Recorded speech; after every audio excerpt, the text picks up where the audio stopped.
ለ1000 ዓመታት ያህል ይህ ዛሬ ያለውበት መስጊድ የኦርቶዶክስ ቤተክርስቲያን ነበር። በዚህ አስደናቂው መስጊድ ውስጥ በዓለማችን ላይ ጥንታዊ የሚባሉ አስደናቂ የክርስቲያን ስዕሎችን በየግድግዳው ላይ የምናገኝ ሲሆን ከሱ በተቃራኒ ደግሞ እጅግ በሚደንቅ ሁኔታ የተለያዩ የቅዱስ ቁርአን ጥቅሶችን እናገኛለን።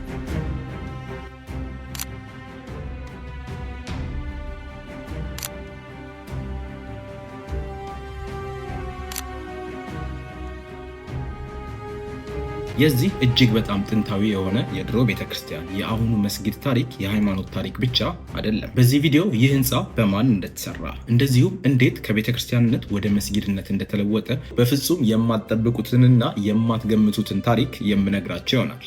ለ1000 ዓመታት ያህል ይህ ሆጊያ ሶፊያ የሚባለው ህንፃ በዓለማችን ላይ እጅግ በጣም ትልቁ የኦርቶዶክስ ካቴድራል የነበረ ሲሆን የተገነባውም በ537 ዓመተ ምህረት የባዘንታይን ኢምፓየር ንጉስ በነበረው ጀስቲኒያን ነበር። በጊዜው ታላቁ የሮማን ኢምፓየር ለሁለት ተከፍሎ መቀመጫውን ሮም ጣሊያን ውስጥ ያደረገው የካቶሊክ ቤተክርስቲያን የራሱ የዌስተርን ሮማን ኢምፓየር የነበረው ሲሆን በምዕራብ የሚገኘው ኦርቶዶክሳዊው የሮማን ኢምፓየር ደግሞ መቀመጫው በያኔዋ ኮንስታንቲኖፕል በዛሬዋ ኢስታንቡል ውስጥ ነበር። ይህ የታላቁ የሮማን ኢምፓየር እንደዚሁም የክርስትና ለሁለት መከፈል ሃይማኖቱንም ሆነ ኢምፓየሩን በጣም ያዳከመው ሲሆን በእነዚህ በሁለቱ ኢምፓየሮች መካከልም እጅግ በጣም ከፍተኛ ፉክክር እንደዚሁም ጥላቻን የወለደ ነበር። የካቶሊክና የኦርቶዶክስ ቤተክርስቲያኖች ለሁለት የተከፈሉት በ1054 ዓመተ ምህረት ሲሆን የሮማው ጳጳስና የኦርቶዶክሱ ፓትርያርክም ኤክስ ኮሙኒኬት የተደረጉት ወይም ደግሞ ላይታረቁ የተጣሉት እዛው ሆጊያ ሶፊያ ቤተክርስቲያን ውስጥ ነበር። በ1204 ዓመተ ምህረት የምዕራቡ ሮማን ኢምፓየር ወታደሮች በመስቀል ጦርነቱ ላይ ለመሳተፍ ከካቶሊኩ ጳጳስ ቡራኬ እንደዚሁም ትዕዛዝ ይዘው ተነሱ።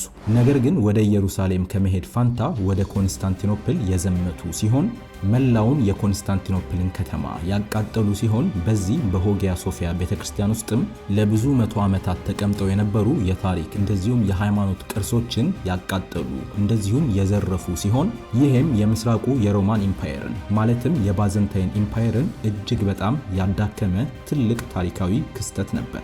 ከዚህ በኋላ ላሉት 200 ዓመታት የባዘንታይን ኢምፓየር እንደ ድሮ ግርማ ሞገሱን ጠብቆ ለመቆየት የሞከረ ቢሆንም በ1453 ዓመተ ምህረት ግን በጊዜው ኃይሉ እጅግ በጣም እየጠነከረ የመጣውን የኦቶማን ኢምፓየርን መከላከል ግን ፍጹም አልተቻለውም ነበር።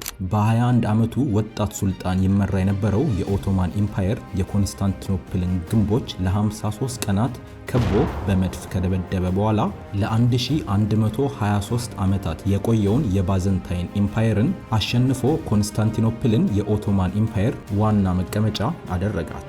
ይህንንም በዓለም ላይ ስመገናና የነበረውን ሆጊያ ሶፊያ ቤተክርስቲያንንም ወደ መስጊድ የቀየረው ሲሆን በባዘንታይን ኢምፓየር መዳከም ሳቢያ ሊፈርስ ደርሶ የነበረውንም ህንፃ የተለያዩ እድሳቶችን በማድረግ ከተሰራ ከ1490 ዓመታት በኋላ እስከ ዛሬ በቱሪስቶች የሚጎበኝ ቦታ እንዲሆን አድርጓል።